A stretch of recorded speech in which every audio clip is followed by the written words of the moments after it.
जमीन खरेदी विक्री व्यवहारातील तुकडेबंदी शिथिल करण्याची घोषणा राज्याच्या महसूल मंत्र्यांनी केली, पण प्रत्यक्षात या धोरणाची अंमलबजावणी सुरू झालेली नाही। तसंच डिसेंबर 2024 पूर्वी झालेले जमिनीचे खरेदी विक्रीचे व्यवहार कायम करण्याचा निर्णय झालाय, पण 1-2 गुंठे जमिनीच्या खरेदी विक्रीवरील तुकडेबंदी अजून हटवलेली नाही। मंत्रालयातील काही झारीतील शुक्राचार्यांमुळे तुकडेबंदीचा शासन निर्णय लटकला आहे। महसूल अधिनियमानुसार जमिनीचे लहान तुकडे पाडण्यास मनाई आहे। बागायत जमिनीसाठी 10 गुंठे आणि कोरडवाहू जमीन असल्यास 20 गुंठेच्या पुढील क्षेत्राची खरेदी विक्री करता येते, पण त्यापेक्षा कमी क्षेत्राला तुकडेबंदी कायदा लागू आहे।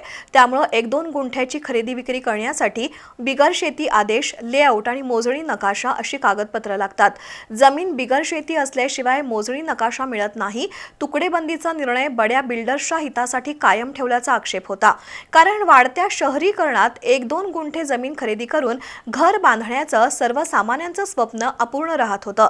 अशा परिस्थितीत महसूल मंत्री चंद्रशेखर बावनकुळे यांनी तुकडेबंदी कायदा शिथिल करण्याची घोषणा केली। 31 डिसेंबर 2024 पूर्वी झालेल्या खरेदी दस्तानुसार विनाशुल्क 7-12 उतार्यावर अंमल देण्याचा निर्णय झाला, पण 1-2 गुंठे क्षेत्राच्या खरेदी विक्रीच्या परवानगीची महसूल मंत्र्यांची घोषणा अजून प्रत्यक्षात आलेली नाही।